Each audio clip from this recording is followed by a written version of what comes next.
welcome to Manor Hill Productions Live. Thanks for logging in. Our goal is to share with you some helpful information that we hope you'll find valuable as a meeting planner, live event organizer, or AV producer. That might be tips on creative design, facility strategies, or any other aspect of business that helps you do your job better and produce a successful event. And ultimately, make your clients happy and win their business next time. Our guest today is Linda Swindling, a strategy expert on how to be successful in business and build strong relationships. She's advised companies and groups on how to negotiate successfully, improve sales opportunities, and communicate more effectively so they are heard and understood. Linda, welcome. Well, thanks. Thanks for having me. Oh, absolutely. Thanks for being here. So one of your specialties is negotiating tough times, and businesses are certainly going through a tough time right now. One of the more modern business tools that can be used to great benefit is the virtual meeting, kind of like the one we're having right now. But in recent months, the virtual meeting has kind of spun out of control and maybe is in the hands of people who don't know how to use it correctly. So maybe to get us started, let's talk about the problem. How does what should have been a helpful business tool turn into a problem that's more detriment than it is benefit? Oh, well, that's true. Bill, now what's interesting is not everybody feels that way. So I did some research, and this was a quick down and dirty, just, figure out where people are right now. And there's tons of resources on negotiatetoughtimes.com. So that's where the white paper and the research will be. This was just a real quick, how are you doing survey. And would you believe it? Some people said, this is no big deal. This is not a big deal. We've actually been able to keep our meetings to a minimum. It's mostly just for daily updates and to ensure everyone's clear on current expectations and to be able to support them in their current goals. Well, that's great, because some people have been doing this for a long time. A lot of companies are virtual. A lot of people are working virtual. So that was one thing we saw, was some people were saying, no big deal. What's everybody's problem? Then there was a middle group that were like, some of us are okay because we've been working virtually, but all of a sudden, a lot of our peers, our coworkers, suppliers, vendors, clients, they haven't been working virtually. So they really are in trouble. And so the go-betweens, maybe I'm working with someone who's very comfortable with it. I'm not comfortable with it. That was kind of a surprise. And then we had the people, like you said, that were like, I hate this. This is terrible. And I can remember a lot of people when they worked from home for the very first time, they were like, this is crazy. So no more time-sucking meetings. Whenever, people are in down times or there's some sort of crisis, it seems like we do have a need to communicate more. But wow, it just went crazy. All of a sudden, people are saying, I'm sitting in on a 2-hour meeting. My portion's 5 minutes. I don't know why I'm here. And then I still have to do work. Or they're not realizing that I have my own workload, my own goals, my own set results I still have to get. And they're not seeing the importance of my time as well. And then this one really kind of registered with a lot of people, which was, people are just wasting other people's time. They're saying, we're just shooting the breeze. We're not staying on topic. And then there's this let's stay in contact with each other. I love this person said, we didn't see each other before. Why would we do an entire virtual meeting now? Mm-hmm. And you know that because you're in the same industry. Some people you just don't see. Why do you need a whole meeting? Right. Well, and I think some people are, just maybe because of the novelty of it, they're having fun. They're on TV. It's like, it is not that fun. Right. Would you like to know kind of the biggest meeting challenges people are experiencing? Would that be helpful? Absolutely. And this is going to be on any kind of stressor, any kind of time test, any kind of thing like that. One is just the quantity. There's just too many. They're just seeing everybody wants to meet. Everybody wants to meet virtually. And what might be like a quick phone call or quick text, or maybe just, if they're working in the same building, they might just see each other in the hall and kind of catch up. Now we have to have a formal meeting to discuss just catch-up kind of things. Another big issue for people is they can't read the room. You can't look around and see how people are doing. You can't read their body language. You can't see their facial expressions. And it's really hard to build on other people's ideas because of technical challenges. You know, a lot of times you have to wait till the person finishes and then they can hear you. You'll see the time delay in TV a lot with these different people calling in all of a sudden. Watch the news and you see that delay and you have to wait till the question's asked and then you answer. So there's no energy a lot of time. Right. Right? There's a sort of a stuttered, it's awkward. It's awkward. Some people are coming in through videos. Some people are coming in, you know, on phone. Some people are doing their work and then they go, oh wait, were you talking to me? Which Right. is right. And then you've got the technical difficulties. And all of us have experienced technical difficulties. The bandwidth isn't great at the time. Green screen technology doesn't work. Your virtual background didn't pop up like it should. So you've got all these technical difficulties. You can't hear people. And then, you know, some people are muting themselves because there's dogs or kids or whatever, and they forget to unmute and they'll be having this big conversation and you can't hear what they're saying. Probably one of the biggest energy questions, one of the biggest vote getters, but also you can kind of hear the energy is they're just not respecting my time. Mm-hmm. You're going off on tangents. You're not staying with the point. I don't have a lot of extra time to just, you know, talk about the weather. I do need to get back to work. And then everybody said interruptions, and it can be anything from people mowing their lawn. It can be a kid coming in. It can be an elderly parent is staying with you and they keep bothering you, you know, and they're not bothering you. They're trying to get your attention. It can be the internet interruptions. It could be a phone calls coming in at the same time. It can be texting. So it's a lot of interruptions. So that's really where people are saying, oh, this is just tough on me. Mm-hmm. And there's a lot that can be done to kind of address all of those issues. So have you seen some of this, Bill? Oh, absolutely.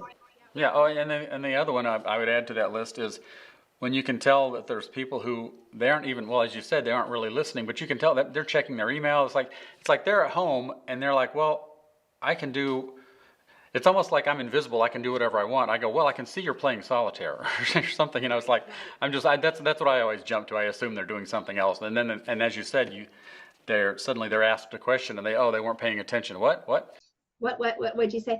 And we call this where you do this. It's either it depends on what you got, an iPhone, right? It's the iPhone or the Crackberry prayer, you know, because all of a sudden your head's down, right? Yes. Or all of a sudden all you see is their ear because they're doing their email on this other screen. So you're right. Yep. And the thing is, if you'll tighten up your meetings, if you'll really get to the point, if you'll do some of the things we're about to talk about, people will be on because they know you're not wasting their time. Mm-hmm. So let's talk about some of those things. What is helpful when you're trying to negotiate through all this meeting madness? What can be done? Well, one is know the purpose of the meeting.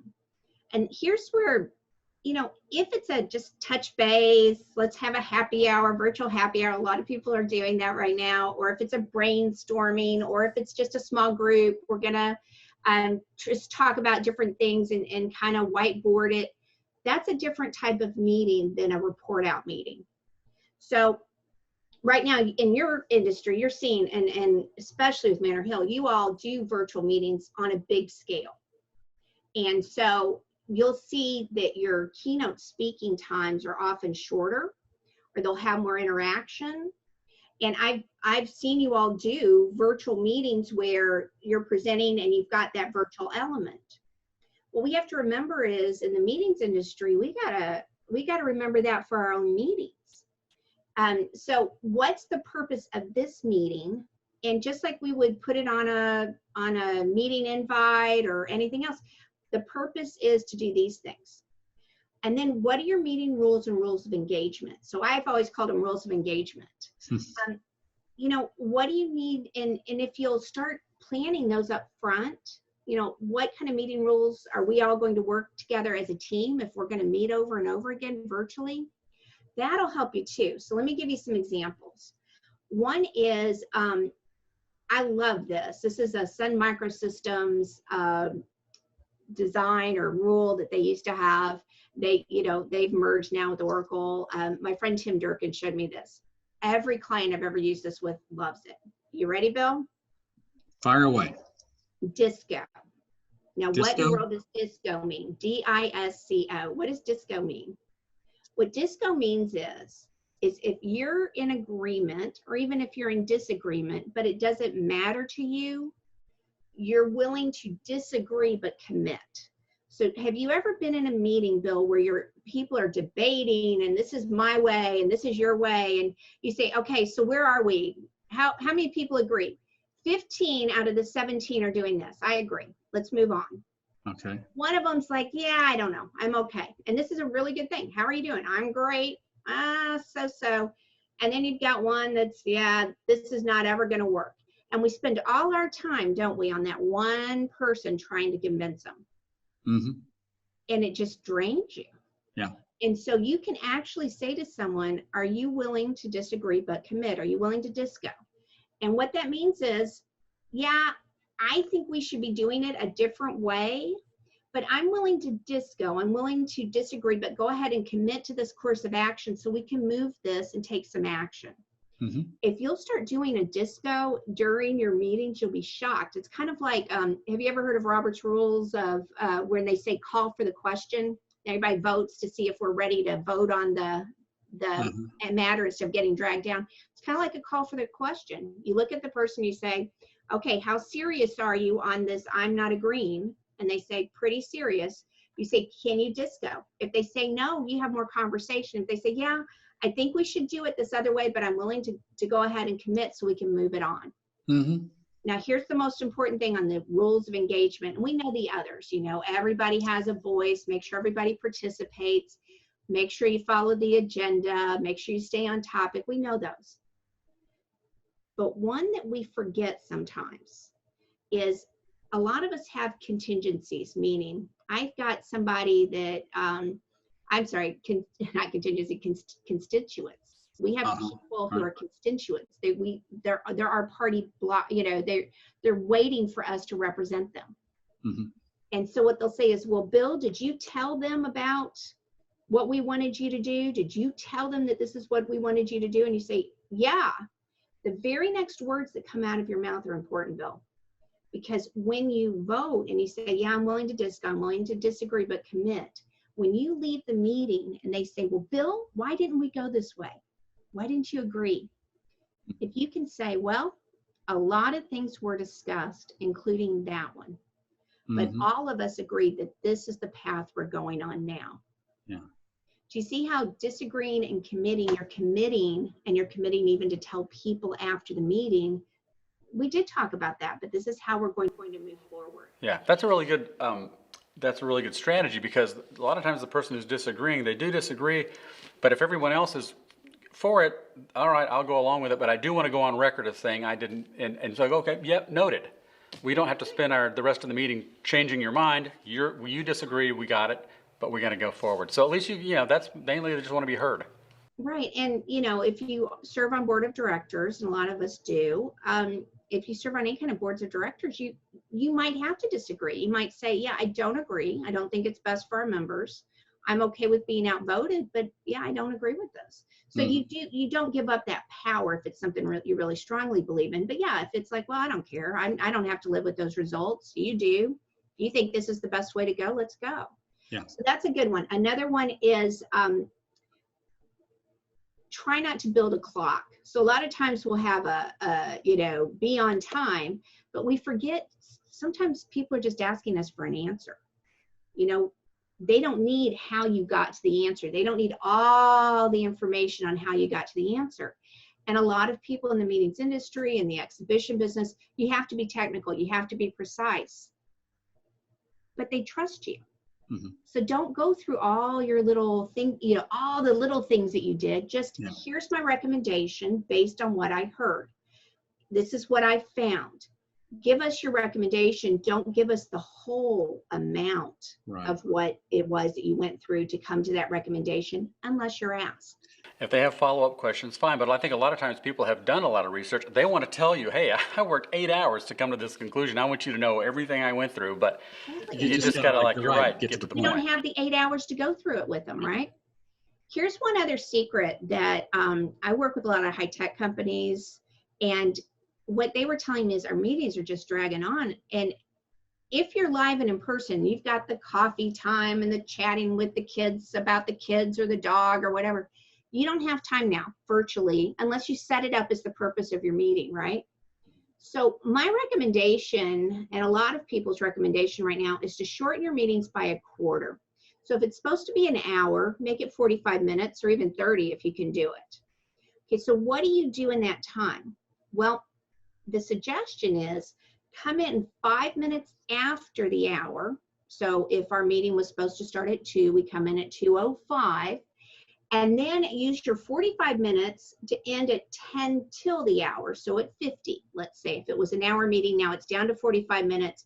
We start on 2:05, we end at 2:50. Why is that important? Well, just what people are bringing up about the technology issues and everything else, you know, if you have those technology issues, it's usually those first 5 minutes when it's all messed up and people are trying to phone in. The second thing is, if you stop that meeting with 10 minutes to spare, a lot of times all that follow-up can be done in that 10 minutes. Mhm. And you can go stretch your legs, take a bathroom break, get a cup of caffeine, whatever it is you need to do. But you've got that 15 minutes there that's a little bit of a grace period. It's also a follow-up. If you don't do that, you're not giving people time to even stand up and stretch their legs. They're burned out. They're going to come in late. They're not going to be ready. And here's the thing, it's so hard to follow up when you've done 5 or 6 of those meetings back to back to back. You can't stay up with your work, and you also can't do any follow up to that meeting. So that's another big piece. So let's say we've got that. We've got our purpose and we've got our meeting rules. What's the next most important thing? Got to have that agenda, right? Yeah. And it can even be a 5-point agenda. Intro, here we come. You know, this is what we're going to do. It can be, here's the 3 items we need. Here's our wrap up. So on the wrap up, always have a parking lot. And have you seen that done pretty regularly with facilitation? No. All right. So parking lot is what? If something gets off track, we're going to put it on the parking lot. So if it doesn't follow this agenda, part of your rules of agreement is you're going to have a parking lot. You're going to park that issue. And that last 5 minutes, so about at 40 minutes in, right? About 45 till the hour, you're going to address all those parking lot issues. And you don't have to do all the meeting yourself. I think that's one of the things that we see a lot is I call the meeting. If I'm the leader, I'm calling the meeting and I'm conducting the whole meeting. Well, that can get tiring on these virtual meetings because you have to have high energy. You have to stay on top of everything. There's all these screens, all these things going on. What can you delegate? So maybe you have a parking lot attendant take care of those parking items. You have someone else to help you follow the agenda. You have someone else who's going to report out on something. So be thinking about your agendas as leading into what your next items are. My friend Randy says, do you really need to time it? Well, sometimes you do. If you can't stay on track for time, then maybe you do. I often will give people, you have 2 to 4 minutes to say these things, because if I don't, they'll take 24 minutes to say it. So Right. maybe you time it, maybe you don't. But know your purpose and what you're trying to achieve, right? And then know what's supposed to happen next. So what are you going to do next? And when you're looking at your agenda, that's one of the things you want to say is, wow, do I have too much on this agenda? Am I expecting too much? Do we need to have some meetings ahead of time? So, because really a lot of times these meetings should be report out meetings, but people just go off the rails. Yeah. And one other thing in your agenda, is there a way to do something fun to connect people? So one of my friends, Elizabeth McCormick, just did a great question at the beginning of her meeting. She said, what's the hardest thing you're having to try to find at shopping right now? And, during tough times. What's your toughest thing? Or what's your biggest thing that you're missing right now? And for a lot of us, it might be seeing each other, right? If it's a different kind of meeting, if you're trying to generate ideas, maybe it's what's your favorite Halloween costume you ever had as a kid, or whatever it is, and you put those in, and that kind of generates ideas up front, first 1 or 2 or 3 minutes. Some people do a motivational quote. So Bill, let's say you and I are in a meeting with somebody else, and I'm the leader this time, and I say, Bill, what's our motivational quote? And you give us a motivational quote and tell us in a minute or two why that's important to you for what we're meeting on, or as leadership or whatever. And then the next week somebody else does it. Mhm. So start delegating and looking through that agenda to say, what's the purpose? What's some sort of icebreaker to get people activated and moving? Right. Is everything that's on that agenda supposed to be there? Are we wasting people's time? And then how are we going to wrap up powerfully? And when you get to the meeting, follow it. Get right to the point. You can, if you have an extra 5 or 10 minutes, you either give people extra time or you can catch up then. And if you really feel like you have to catch up, one of the things you can do is, what's the best thing that's happened to you this week, and what's the toughest? Or what's the thing you're most trying to do in 60 seconds or less? You can do that, but then it's not a lot, because people don't know what you're asking from them. So say, in 60 seconds or less, what's the best thing you've seen? What's the hardest thing you're dealing with right now? The last is, people said, respect my time. Realize that I am under a time crunch, and I'm still trying to accomplish everything. So really respect people's time and look at, what is it that I can do to really, help other people? What is it that I can do to get to the point, respect their time, and let them go about their work? So before we get to some of the gifts of the meeting, did you have any questions on any of that, Bill?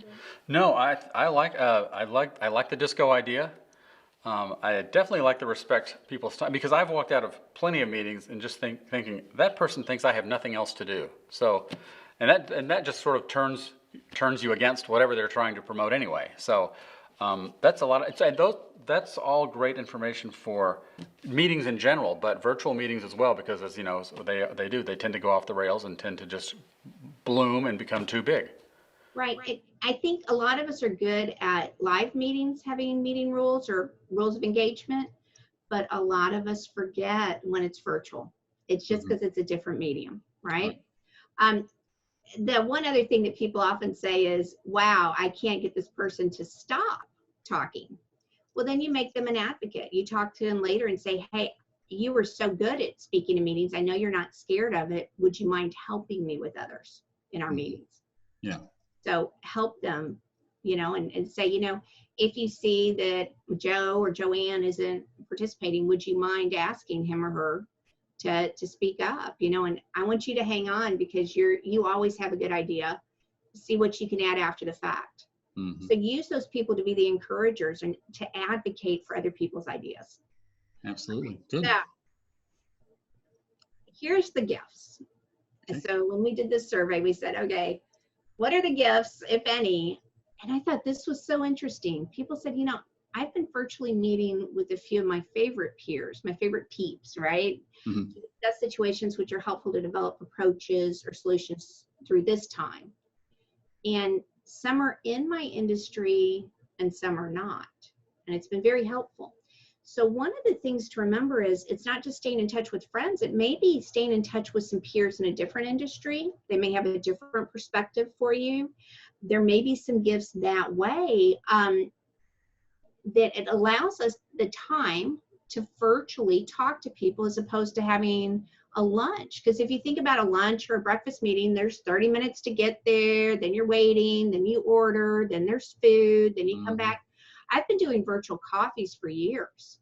We just both jump on a video, and in an hour we can really catch up and touch base, or even 30 minutes, and you feel like you've connected with someone, and there wasn't a lot of interruptions. Just grab your own favorite beverage and meet them, right? Some other gifts that have come about through these virtual meetings and during this time are, people are really more reflective, I think. Have you seen that? No. Yeah, What do you mean? they have a deeper appreciation, don't they, of what others are doing for them. So healthcare providers came up a lot, and Okay. Right. first responders, right? Mm-hmm. And even in the meetings industry and in the restaurant industry, there's a lot of people who are still working and working to make sure that we can eat and that things are in the stores, and especially the education. We've got educators who are still educating, even though, they may be at home with their own children. Right. A new level of gratitude and appreciation for sure. Some people are really focusing on like cleaning out their closets and doing their yard work. I wish some of those people would come over to my house and do that. Yep. But areas of improvement at work, they're learning new skills. They're taking this time to really do that. Some are taking the time to rest. They haven't done that. And maybe even more appreciation for the freedoms that we had, the ability to travel like we did, the ability to just go and visit, and time to reconnect with our families. A lot of people are saying, oh, if I only had time to remember those times Right. a month or two ago. We have the time. Yep. So make the time work for you. It's a new appreciation. This was the most interesting thing, and everybody can get a copy of the survey. Again, it was just an informational survey, and in 4 days, we had about 50 people respond. The most interesting thing to me is I put on the question, have the past few weeks brought anything good or of value to you? Not a one said, no, there's nothing good about this time. Mm-hmm. Everybody said, really some benefits, and they were looking for the gift. And I thought that was very positive. Yeah. I know a lot of people who aren't happy about it, but they're still looking on the bright side. Sure, absolutely. Right. I have, what I did was I created some resources that maybe I wouldn't have thought about creating, and they'll be good for later. So one of the things you might want to think about is if you are creating resources or help or procedures, what are you still going to use later? So I always have people contact me about losing their job. So I interviewed somebody about what do you do if you think you're going to lose your job or you do lose your job. I have people talk to me all the time about virtual meetings, because we'll do meeting rules and we'll say, well, how does this apply to somebody else? Well, I'll give you one more tip, Bill. You want one? Sure, please. Some of my friends have weekly or daily meetings, and they have a big team. They have to, really, a lot of my clients, they'll be managing a big project. So I do virtual bingo. So the virtual meeting bingo looks like this. Print out everybody on LinkedIn who's reporting to you or in the team project that you're running, and put them up. And you could actually play bingo. Look at their names, their faces. If they haven't responded, you can say, Juan, what do you got for me? Hildred, what's going on? And they'll go, oh. And if you do that enough times, people will participate and you'll get through those meetings. There's a lot of resources on this, and I know you'll post this later, but go on there. And this will be something that my clients can use forever and ever, and I can too. And it'll be something through some sort of tough times. If you have procedures or something you're going to use them. Here's one other thing that, because you all are who you are, Mariel, and you're my friends, this is what I give my clients, and it's a monthly e-tip newsletter, and it's got resources. So this will act like people were in a big negotiation session I just gave. So if they want to, you can text that 42828. So instead of to Linda, you'd put in 42828. And then in the body of the message, just press ASK. Hit send, and it'll ask you for an email. It'll send you a bonus, all sorts of bonuses, take you kind of behind the scenes on my website. But more than that, once a month, if you need tips on leadership and negotiation, it'll give it to you. Excellent. Oh, so once you do that one time, then you start getting regular updates about it. And you know what? I honestly do not know who doesn't, who unsubscribes. I've asked them not to let me know, because they're just my blog articles. And if you unsubscribe, it is not a problem. What did I not address that you really wanted to ask me about? I can't think of anything. You gave me more information than I planned on. This is awesome. Hey, Brian here with Manor Hill Productions. We did have a few questions that were pre-submitted by email ahead of time. So, Linda, if you don't mind, I'd love to ask you some of these questions and see what you got. So the first one we got was, Do you have a way that you recommend, just creating or making agendas for these meetings? Agendas, the main thing about agendas is everybody has their own way of doing them. Just be consistent. So if you're having a meeting and it's going to meet weekly and it's the same team, if you can go ahead and lay out, this is how all of our meetings are going to go, your life gets so much better. A real simple way of doing it is something that corporate uses a lot. It's called the PAL method. And what PAL stands for, it's PAL. P stands for purpose. So what's the purpose of us meeting? A is what actions are we going to solve, resolve, take at the end of the meeting? And then the L is interesting. L means length. So what's the length of time to take those actions? So you'll see a lot of people who've done a lot of meetings will say, let's just PAL it. What's our purpose? What are the actions we need to take? By when do those meetings need to happen? Now, some people do a little bit, more in depth. They may have check-ins, formal check-ins. Here's the purpose of our meeting. How are you doing? And the check-ins can be real interesting because you can make that fun. That can be the engaging part of the meeting. It's, what's the best thing that happened to you this week? What's the funniest thing?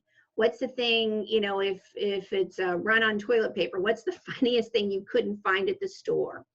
Where's the place you most want to go visit as soon as you get out of doing these tough times? So that can be a real engaging way of checking in. Just keep it short. Say you have 60 seconds or less. Tell us your favorite story, or tell us your favorite idea, whatever that is. Another thing is, a lot of people will wrap up with Q&A. I would do something a little different. I would have my Q&A and then I'd wrap up with all the action steps we'd committed to. So never end on question and answer. It's not as strong either in a presentation or in a meeting. Go ahead and go through, questions and answers that we haven't addressed. Here's what was on the parking lot if you parked something. And then the last piece is, all right, call to action. This is what everyone's doing. You all have a great day. So keep it short, but keep it on point and try to humanize it, especially with a lot of people working virtually now. I love the PAL method, Linda. It always works, and I love that you really addressed even just the length. Because as we know, we're all doing a lot of meetings right now. There's a lot of online and just web-based meetings. So, as leaders, how do leaders, protect their people and also protect the time of their people? Wow, that's a great question, Brian. So, as a leader, how do you protect yourself and how do you protect your people? One thing you might do is start saying no. And that means giving yourself permission not to attend all the meetings. Maybe you delegate and allow someone else to go to that meeting and come back and report. Maybe you ask the meeting planner, the person that brings the meeting together, the organizer, and say, do I really need to be at this meeting for the whole time? Is there 5 minutes there that, because it looks like I'm only here, can I show up during a certain window of time? Another thing is, you might have people double team, meaning they're partners and one goes to half the meetings and one goes to another, and they meet back up. And that way it gives them some flexibility if they have personal things that they have to take care of or if they have multiple obligations. But giving yourself permission not to attend everything, giving your people permission not to attend everything is great. One other thing, I've seen a lot of leaders saying, I'm sitting through these meetings with my people, and maybe it's high execs, maybe it's industry meetings, whatever it is. But then they say, I don't feel like we're drilling it down. So as a smart leader, what you want to be saying is, okay, we just sat through an hour and a half. This is what it means to us. This is how it translates to us. These are the actions our team, our group, our project needs to take based on the information we just received. So if they are going to go through these marathons of meetings, make sure that they have some time to understand why they were there.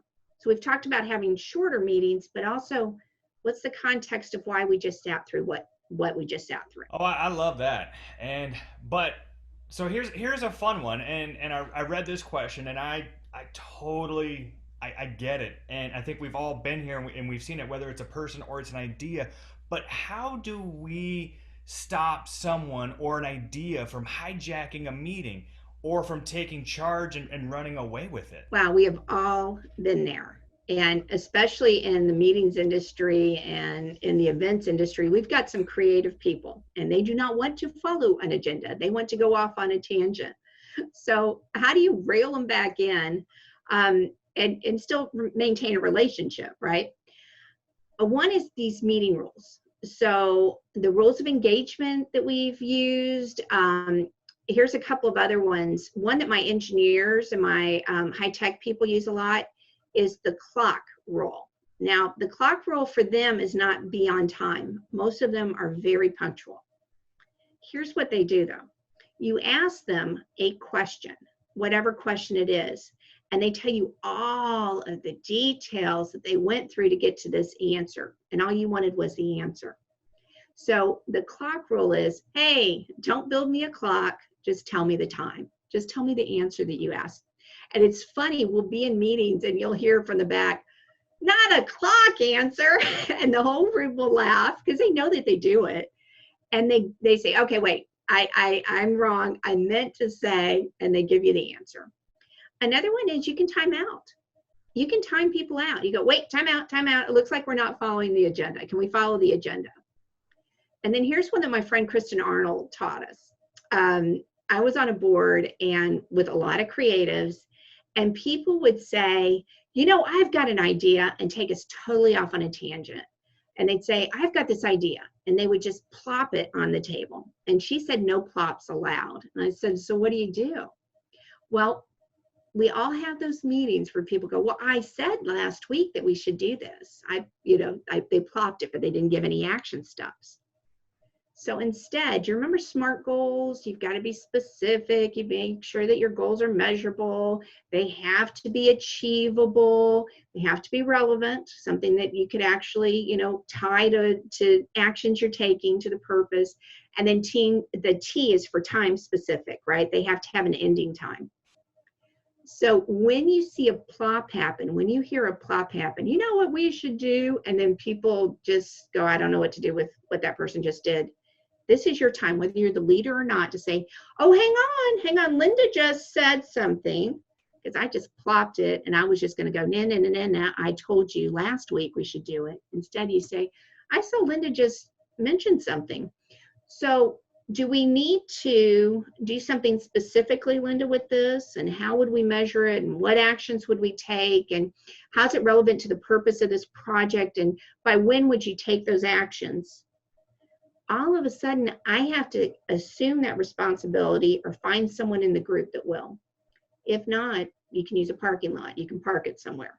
But remember, your job, even if you're a participant, even if you're not leading the meeting, is to keep everybody on track, because you have too many things going on. And you need to really say, is this a priority? Do we need to do this? Are we getting the answers? Is that another meeting you need to have somewhere else and then come back and report the results? Just remember, as a participant, we also have an obligation to keep the meetings on track. So, just curious, is this where disco would apply? Right. This goes perfect example. So whether you're saying, okay, time out, Brian, are you ready? Are you ready to, I know you disagree, but are you ready to disco? Are you ready to go ahead and commit so that we can disagree and commit and move on and move this meeting? Because maybe it's not that important to you, even though you have a different idea. Or maybe you're saying, no, I can't disco. So that means it's a longer conversation or a different conversation. Or maybe it's me just reminding myself, yeah, I disagree, but I'm willing to commit so we can get out that door. Get on out that door, disco, disagree and commit. Perfect example. Linda, thanks for joining us today. I imagine we'll be calling on you more in the future. If you'll accept our calls and our meeting requests, we'll be respectful of your time. I'll remember disco and all the things you've told us about today.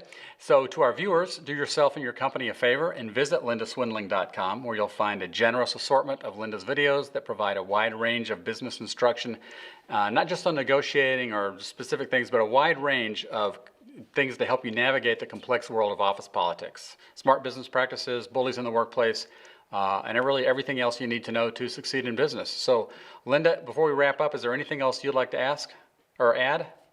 I do. You have this.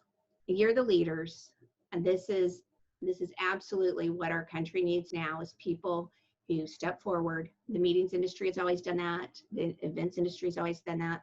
Just remember, you have a lot of power. If I can be of any help, let me know, but you've got this. Well, good. Linda, thank you for that encouragement. Thank you for your time, and thank you for joining us today. And we'll see you next time on Manor Hill Productions Live. Thanks very much.